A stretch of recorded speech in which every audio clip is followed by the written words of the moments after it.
Marcus Harrington had always believed in the value of hard work and passion. As a renowned chef and the owner of a successful barbecue restaurant chain, he was known not only for his culinary talents but also for his ability to bring people together over food. After years of working tirelessly in the city, he finally decided to purchase a house in a quiet suburban neighborhood where he could unwind, experiment with new recipes, and enjoy the simple pleasures of life.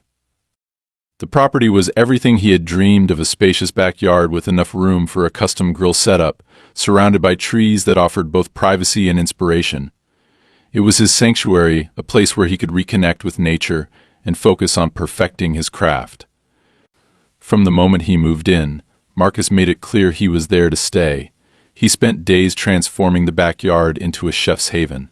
Custom grills, a smoker, and racks of spices and utensils took center stage, while comfortable outdoor furniture and string lights created a warm and inviting atmosphere.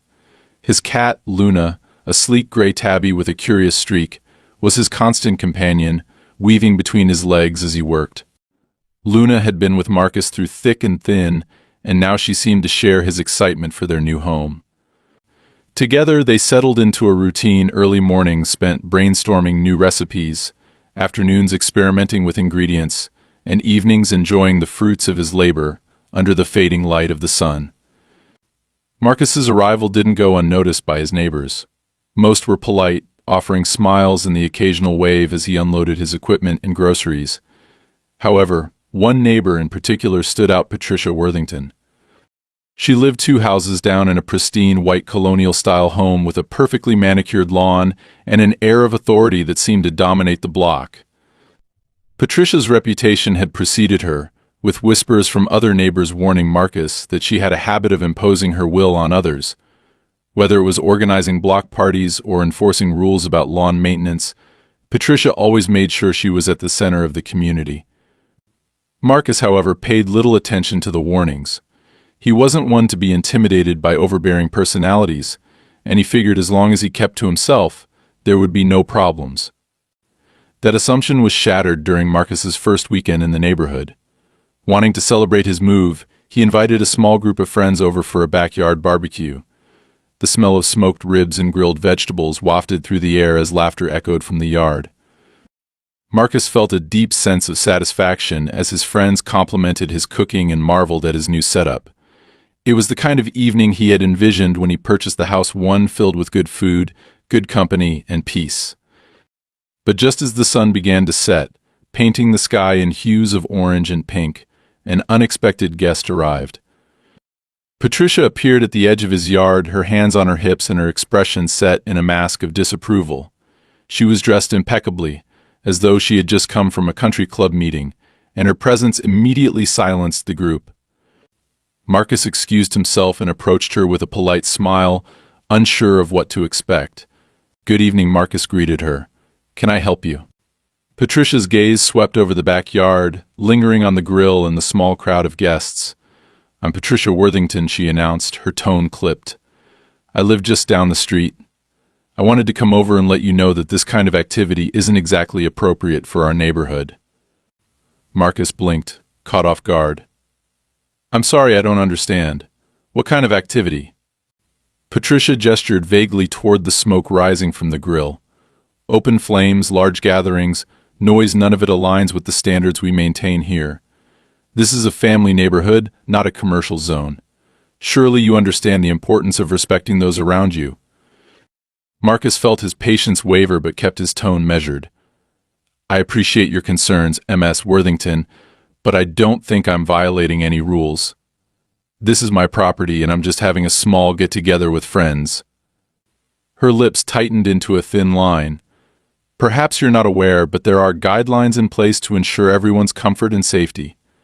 As a member of this community, it's your responsibility to adhere to them." Marcus frowned. "I'm not part of any association, and no one informed me of any specific guidelines when I bought the house."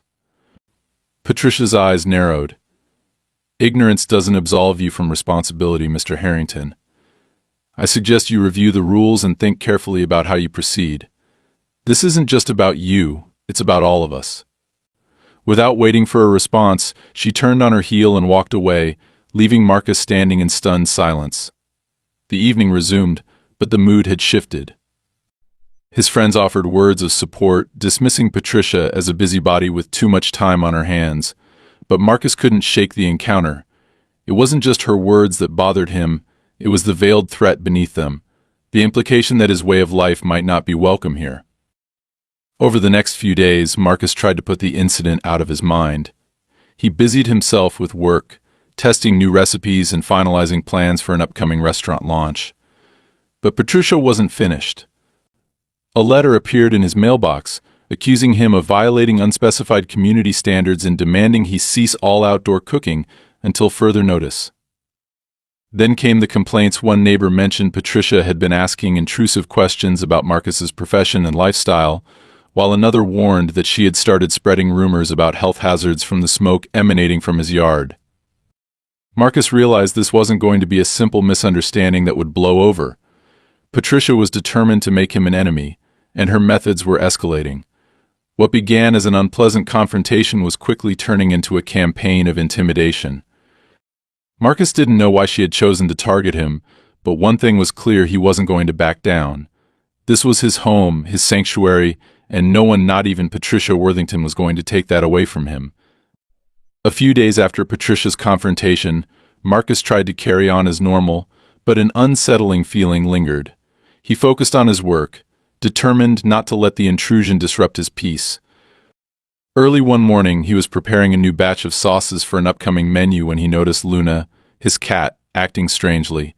She paced back and forth near the back door, her tail flicking anxiously. Marcus opened the door to let her out, but instead of darting off to explore the yard as she usually did, Luna froze, her ears twitching. Marcus looked out but didn't see anything unusual. Still, the unease remained.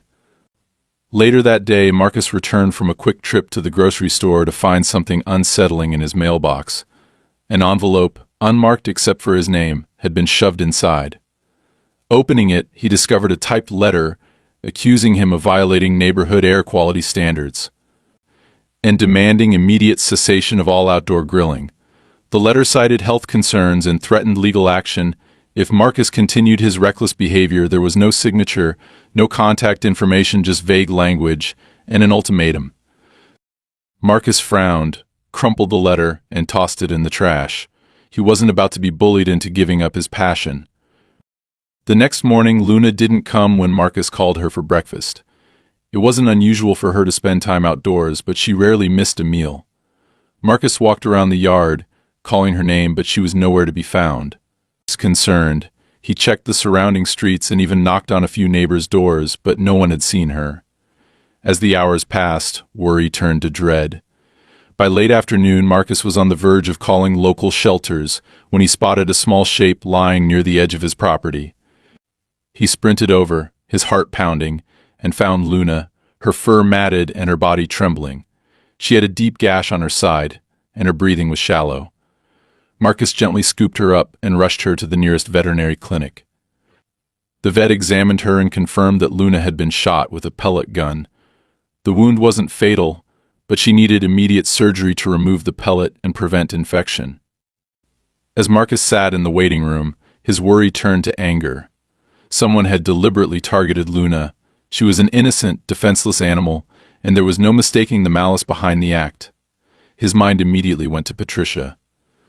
She had made her disdain for his lifestyle abundantly clear, and her earlier threats now took on a darker significance.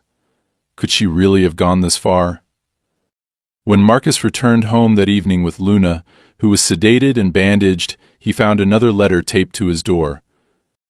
This one was even more aggressive, accusing him of endangering the neighborhood and demanding he remove all outdoor cooking equipment within 48 hours or face serious consequences. Marcus crumpled the letter in his fist, his jaw tightening. The next day, he decided to confront Patricia. He marched over to her house, ignoring the pristine flower beds and the carefully positioned welcome sign on her porch. When Patricia answered the door, her face immediately shifted into a cold smile. "Marcus," she said, her tone dripping with false politeness, "what brings you here?" "You know exactly why I'm here," Marcus replied, his voice low and controlled. "Someone shot my cat yesterday, She could have died. And then I find another one of your letters threatening me. Care to explain?" Patricia tilted her head, feigning surprise. "Shot your cat? My goodness, that's terrible. But what does that have to do with me?" Marcus narrowed his eyes. "Don't play dumb with me. You've been harassing me since the day I moved in. And now this? If I find out you had anything to do with it, you'll regret it." Patricia's smile vanished, replaced by a cold, hard glare. "Careful, Marcus. Threatening your neighbors doesn't look good. Maybe you should focus on keeping your property in line instead of blaming others for your problems." Marcus stared at her, his fists clenched, before turning and walking away. He knew he wouldn't get anything out of her, but the encounter only strengthened his resolve. The following morning, Marcus woke to the sound of knocking on his front door. 2 uniformed officers stood on his porch, their expressions serious. "Mr. Harrington," one of them asked. "Yes," Marcus replied, already feeling the tension rise. "We've received a complaint about you," the officer continued. "Your neighbor claims you've been engaging in threatening behavior and creating disturbances in the neighborhood. We need to ask you a few questions." Marcus stared at them in disbelief. "You're kidding me. She's the one harassing me. She's been sending me threatening letters. And someone shot my cat 2 days ago. You should be questioning her, not me." The officers exchanged a glance. "We're just following up on the complaint," the second officer said. "Do you have any evidence to support your claims?" Marcus felt a surge of frustration. The letters Patricia had sent were anonymous, and while he was certain she was behind them, he couldn't prove it. As for Luna, he had no way of connecting the shooting directly to her. He explained the situation as calmly as he could, but the officers seemed unconvinced. "We'll make a note of your statement," one of them said, "but for now we'd advise you to avoid any further confrontations with your neighbor. If things escalate, let us know." After they left, Marcus stood in his doorway, seething. Patricia had managed to turn the tables, painting herself as the victim while he was left trying to defend himself. It was a calculated move, and it made one thing clear: she wasn't going to stop until she got what she wanted. Determined to protect himself and his property, Marcus decided it was time to take action. He reached out to a lawyer who specialized in neighborhood disputes and explained the situation. The lawyer, a sharp and no-nonsense woman named Emily Carter, listened intently before nodding. "First things first," she said. "We need to document everything. Every letter, every incident, every interaction. If this goes to court, we'll need a solid paper trail. And if you can install cameras around your property, do it. You need evidence." Marcus agreed, though the thought of turning his home into a surveillance zone left a bitter taste in his mouth. This was supposed to be his sanctuary, not a battleground. But Patricia had left him no choice. That evening, as he installed security cameras around his yard, Marcus couldn't shake the feeling that this was only the beginning. Patricia was playing a long game, and she clearly had resources and influence on her side. But Marcus wasn't about to roll over and let her win.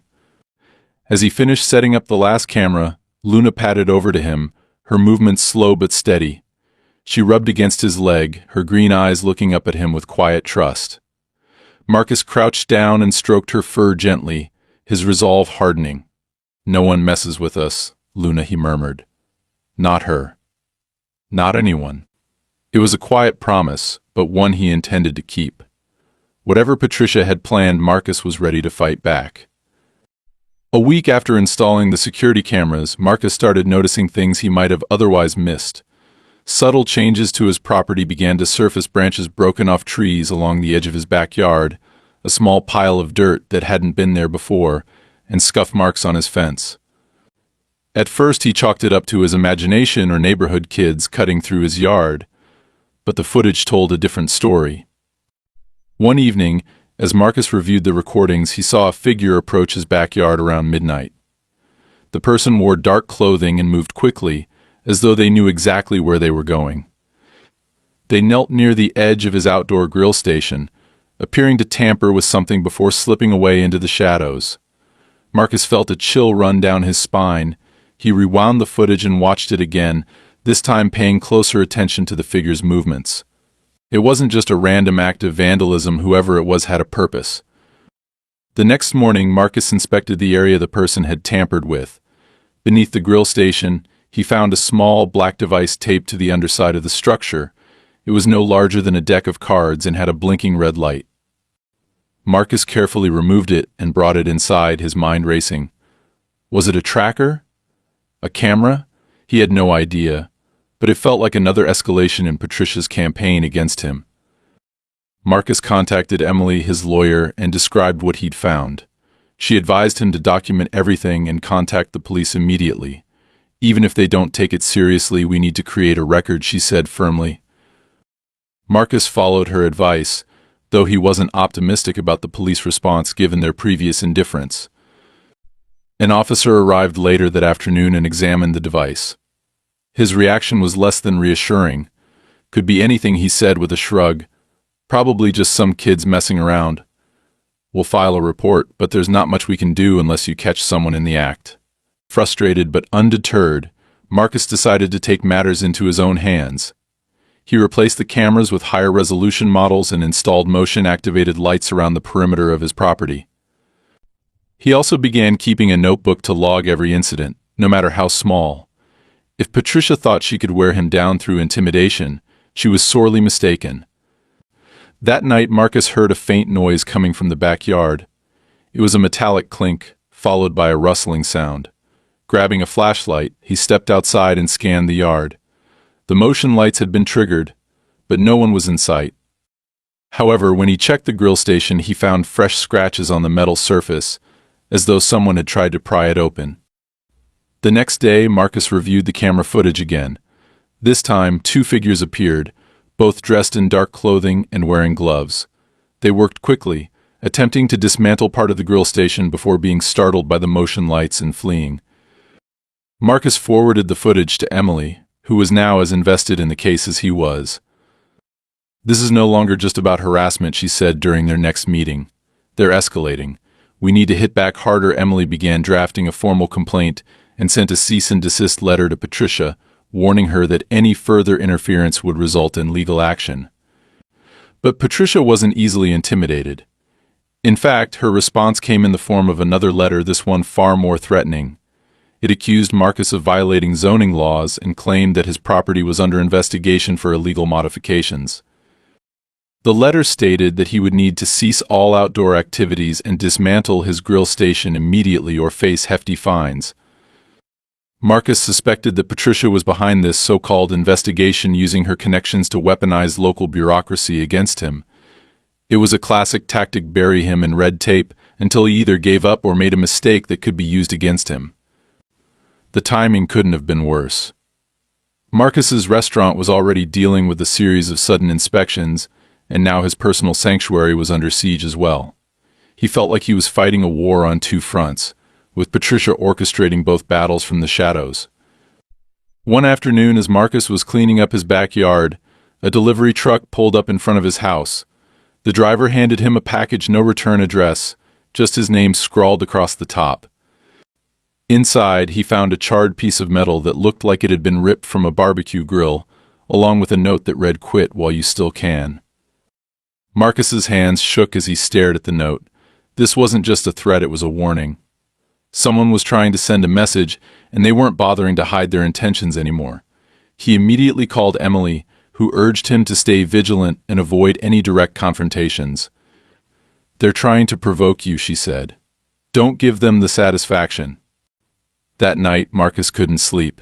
He kept replaying the events of the past few weeks in his mind, trying to make sense of it all. Patricia's motives were still unclear, but one thing was certain: she wanted him out. Whether it was personal or part of a larger scheme, she was determined to drive him away no matter the cost. As he sat in the darkened living room, Luna curled up beside him, Marcus resolved to fight back with everything he had. He wouldn't let Patricia or anyone else dictate how he lived his life. This was his home, and he intended to protect it. The next day, Marcus decided to speak with some of his other neighbors. He wanted to know if anyone else had experienced similar issues or had been targeted by Patricia. To his surprise, several neighbors were hesitant to talk, offering only vague comments about keeping the peace or not wanting to get involved, but one elderly man, Mr. Bennett, finally opened up. She's been like this for years, Bennett said, lowering his voice as though afraid someone might overhear. She picks a target and doesn't let up until she gets what she wants.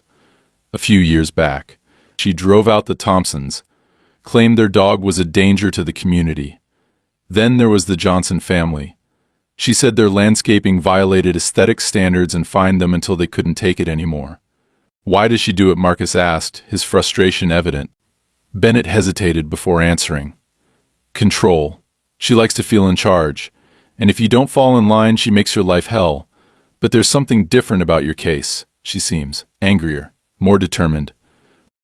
Marcus thanked Bennett for his honesty and returned home, his mind racing. Patricia's behavior wasn't just a petty power play, it was a calculated campaign to dominate and intimidate. But why was she targeting him so aggressively? As Marcus pondered this question, his phone buzzed with a text from Emily. Got some new info, it read. Call me ASAP. When he called her back, Emily sounded tense. I've been digging into Patricia's background. Turns out she's been involved in some shady real estate deals. There's a pattern: she pressures homeowners to sell, and then the properties are flipped for a profit. I think she's trying to force you out so she can cash in on your land. Marcus felt a surge of anger and determination. Patricia might have resources and connections, but she had underestimated him. This wasn't just about defending his home anymore, it was about exposing her for the manipulative bully she truly was. That night, as he sat on his porch with Luna by his side, Marcus made a silent vow. He wasn't going anywhere. If Patricia wanted a fight, she'd get one. But this time it would be on his terms. The days following Emily's discovery about Patricia's potential real estate schemes were tense but invigorating for Marcus. He finally felt like he had some direction in the chaos, something concrete to fight against. If Patricia's harassment wasn't just about control but part of a calculated plan to force him off his property, Marcus knew he had to act quickly and strategically. However, as he began to piece together the puzzle, Patricia escalated her attacks in ways that became impossible to ignore. It started with a letter from the zoning board, officially stating that Marcus's outdoor kitchen was in violation of local regulations. The letter demanded that he dismantle the setup within 7 days or face fines and legal action. What struck Marcus as odd was the specificity of the complaint. It wasn't just about the grill or the smoker. The letter mentioned the exact dimensions of his prep station, which had never been publicly documented. Someone had clearly been spying on his property in detail. Marcus immediately called Emily to discuss the letter. This isn't random, she said. Someone fed this information to the zoning board. It's too specific to be a routine inspection. Patricia, Marcus muttered darkly. She's not even being subtle anymore. Probably, Emily agreed. But we need proof. I'll file a request to review the origin of the complaint.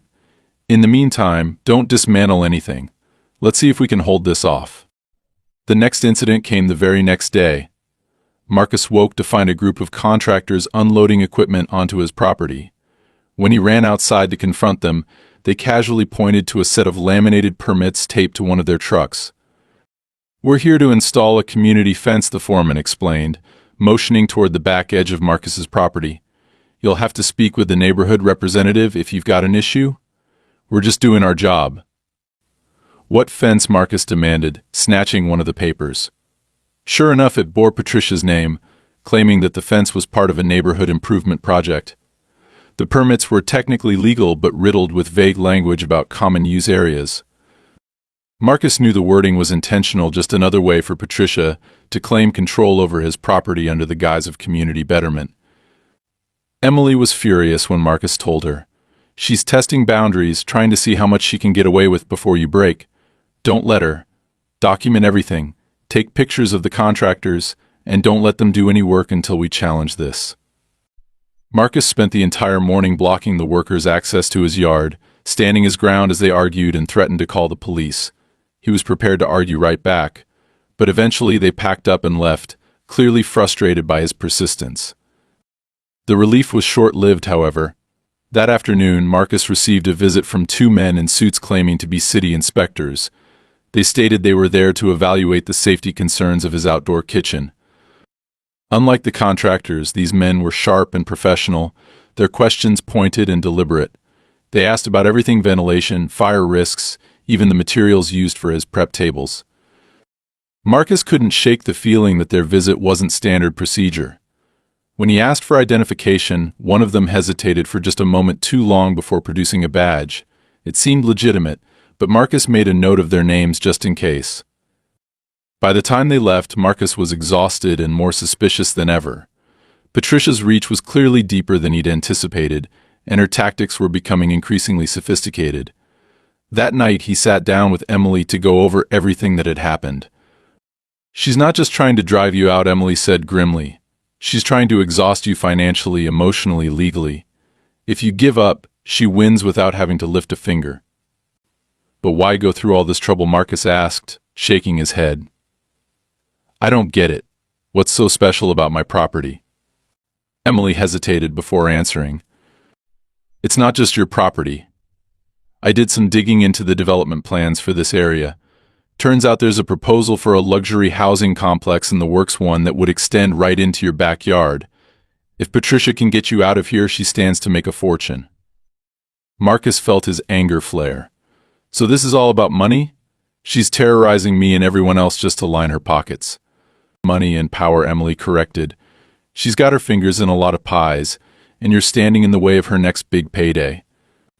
The revelation only strengthened Marcus's resolve. He wasn't going to let Patricia win, not after everything she'd done.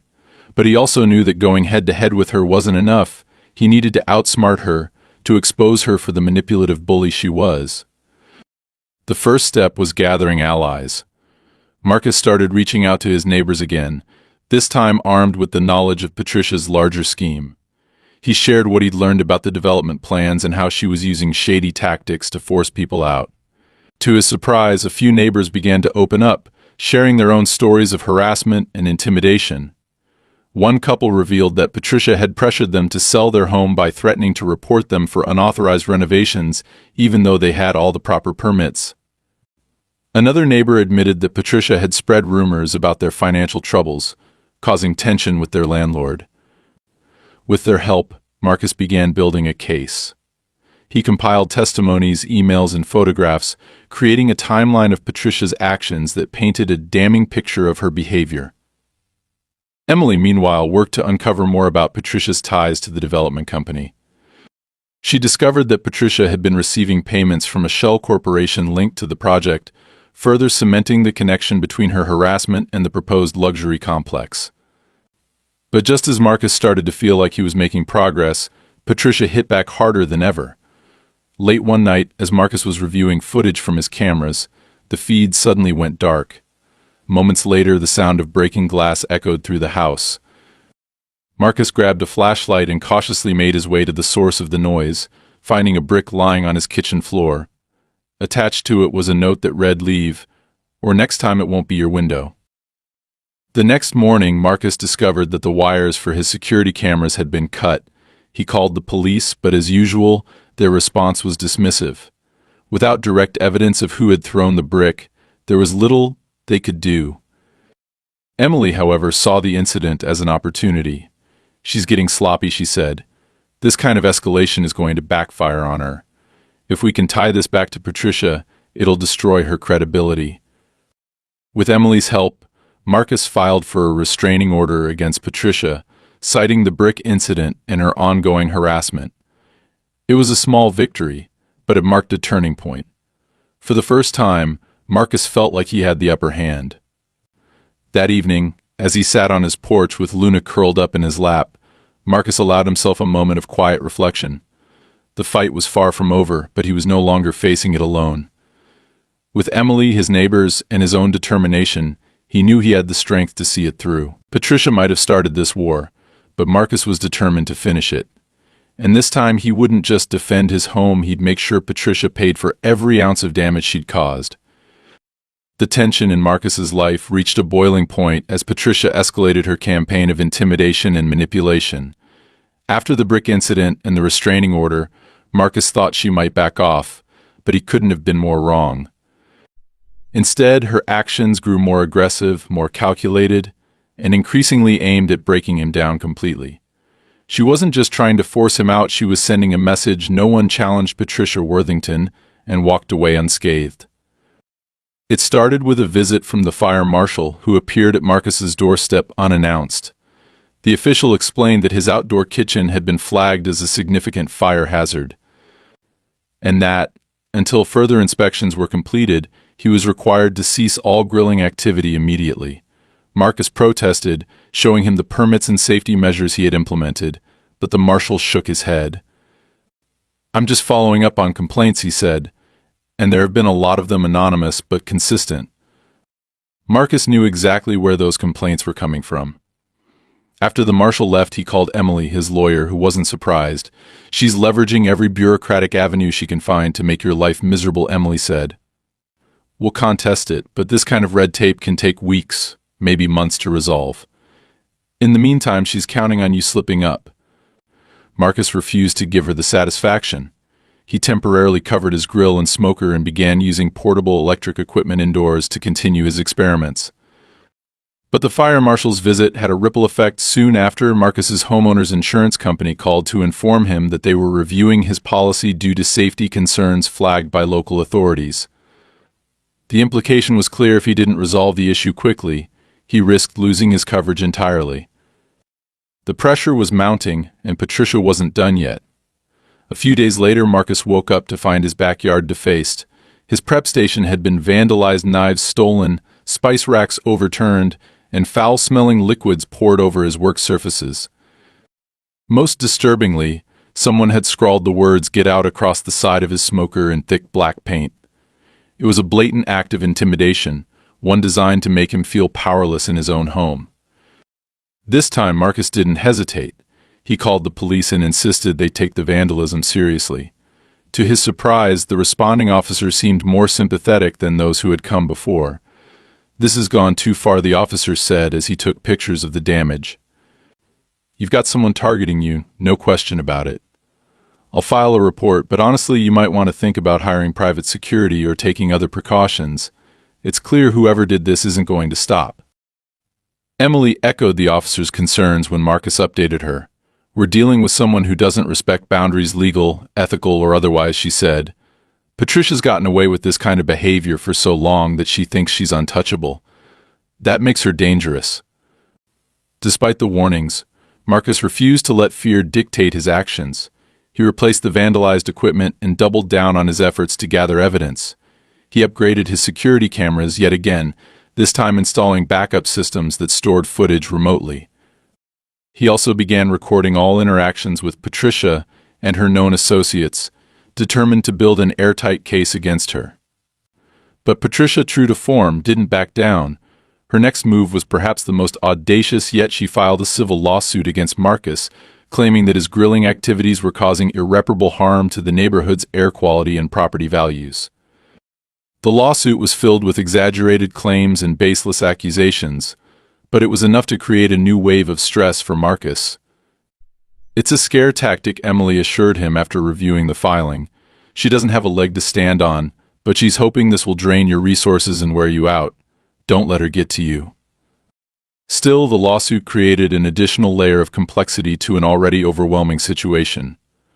Marcus found himself juggling court dates, insurance disputes, and the ongoing harassment from Patricia's allies, all while trying to maintain some semblance of normalcy at his restaurant.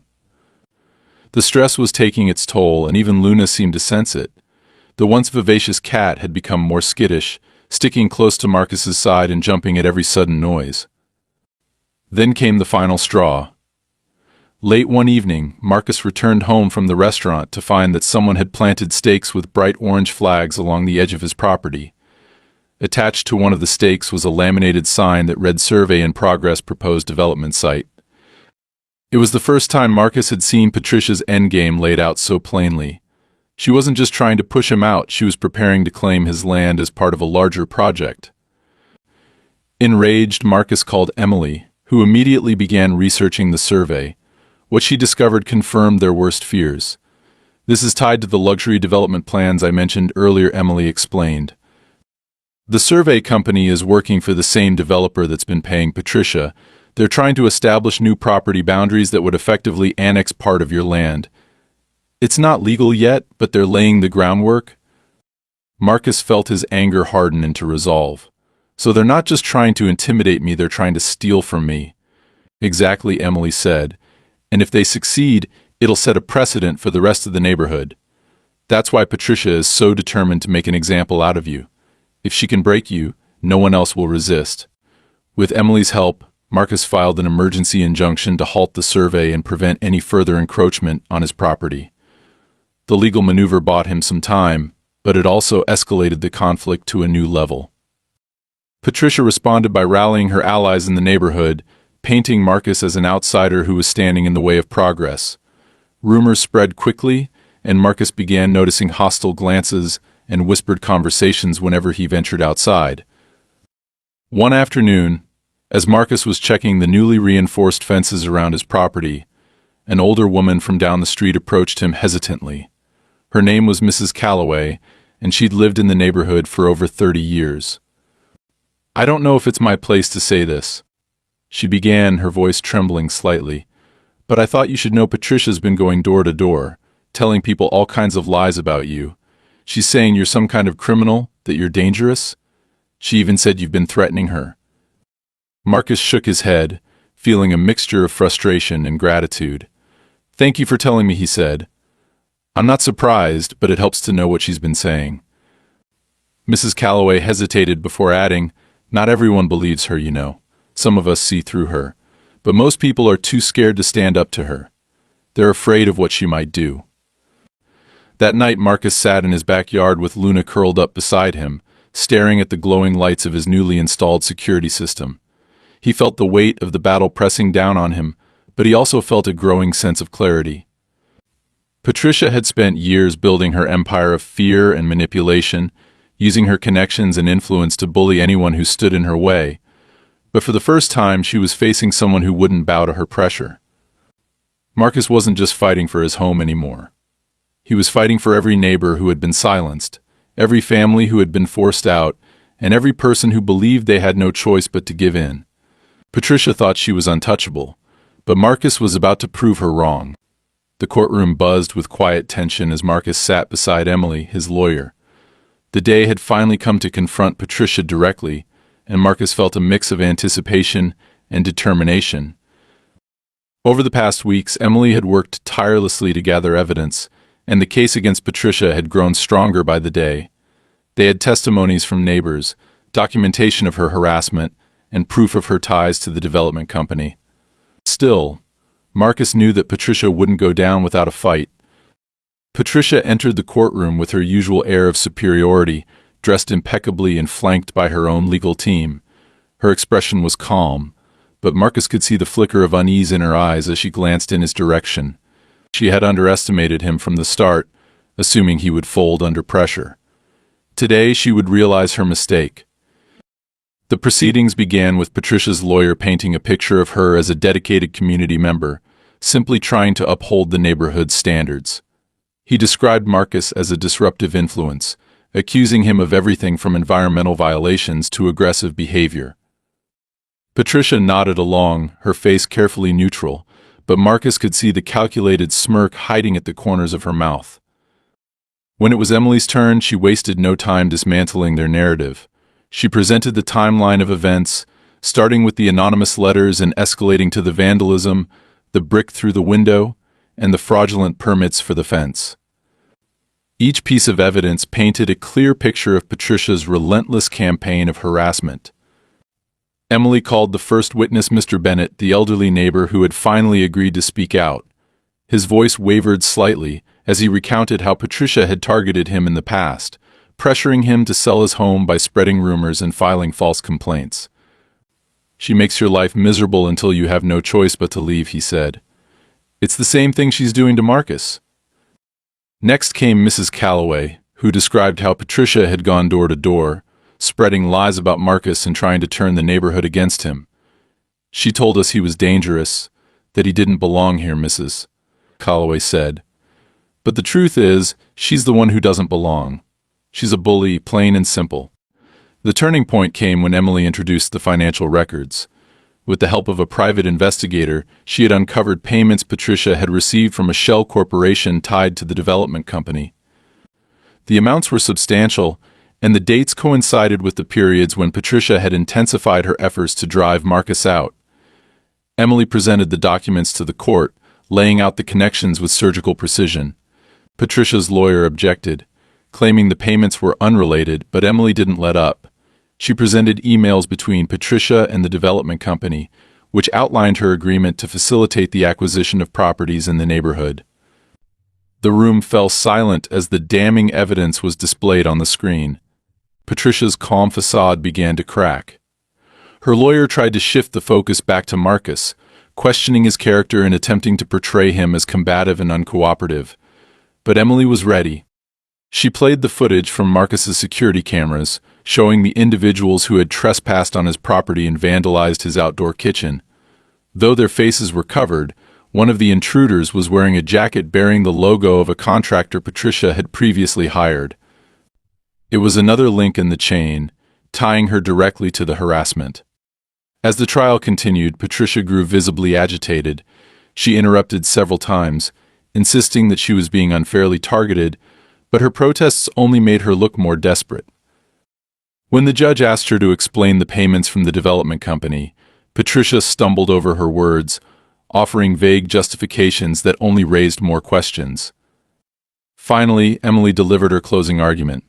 She spoke with conviction, outlining how Patricia had abused her position, manipulated the community, and used intimidation to serve her own financial interests. "This isn't just about Marcus Harrington," Emily said. "This is about a pattern of behavior that has harmed countless families in this neighborhood. Patricia Worthington has used fear and deceit to get what she wants, but today we're holding her accountable." When the judge delivered the verdict, Marcus felt a wave of relief wash over him. The court ruled in his favor, ordering Patricia to pay restitution for the damages she had caused and invalidating the fraudulent permits she had filed. The judge also referred the case for further investigation, citing the evidence of financial misconduct. Patricia sat stone-faced as the ruling was read, her earlier arrogance replaced by a cold fury. As the courtroom emptied, several neighbors approached Marcus to offer their congratulations and support. "You did it," Mrs. Calloway said with a smile. "You stood up to her, and you won." Marcus nodded, though he knew the battle wasn't entirely over. Patricia still had resources, and the investigation into her finances would take time. But for the first time in months, he felt like he could breathe again. He had protected his home, his livelihood, and his peace of mind. As he stepped outside, the afternoon sun warmed his face. Luna, safe and healthy, would be waiting for him at home. Marcus knew there would always be challenges, but he also knew he had the strength to face them. Patricia had underestimated him, and she had paid the price.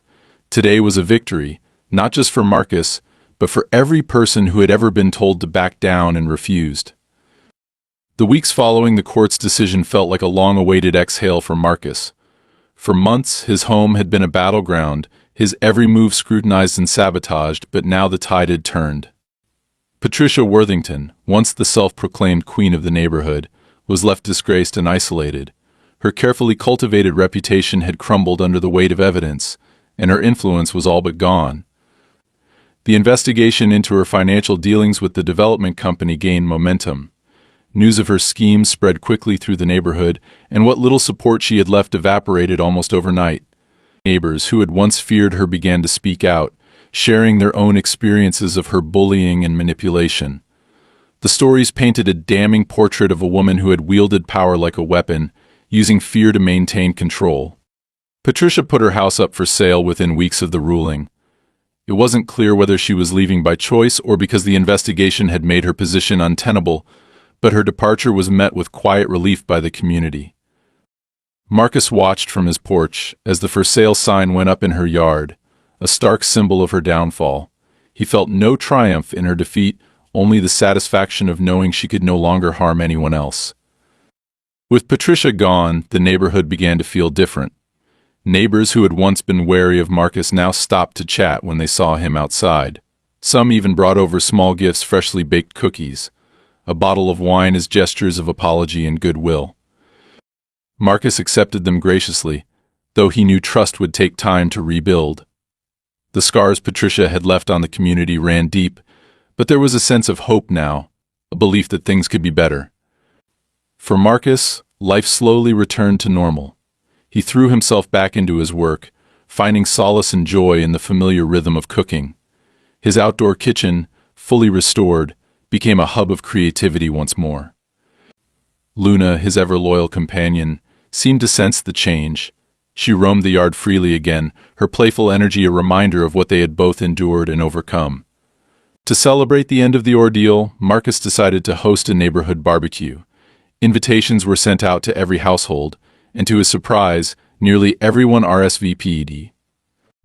On the day of the event, the air was filled with the mouth-watering aroma of smoked ribs, grilled vegetables, and Marcus's signature sauces. Neighbors mingled and laughed, children played on the lawn, and for the first time in months, the atmosphere felt light and carefree. As the evening wore on and the crowd began to thin, Marcus sat back in his chair, a plate of food in hand and Luna curled up on his lap. The string lights cast a warm glow over the yard, and the sound of crickets filled the air. He looked around at the smiling faces of his neighbors and felt a deep sense of gratitude. This was what he had fought for, not just his home, but the peace and community that came with it. One of the last neighbors to leave, Mrs. Calloway, paused on her way out to thank Marcus again. "You've done something special here," she said. "You reminded all of us that we don't have to be afraid, that we can stand up for what's right." Marcus smiled, humbled by her words. "I couldn't have done it alone," he said. "You all stood with me when it mattered most. That's what makes a community." As the night drew to a close, Marcus found himself reflecting on the journey that had brought him here. Patricia's actions had tested him in ways he never expected, forcing him to confront not just her schemes but his own limits. In the process, he had rediscovered a strength he didn't know he had, a resilience forged through adversity and a determination to protect what mattered most. Luna stretched lazily on his lap, purring contentedly, and Marcus couldn't help but smile. His home was his sanctuary once more, and no one would ever take that from him again.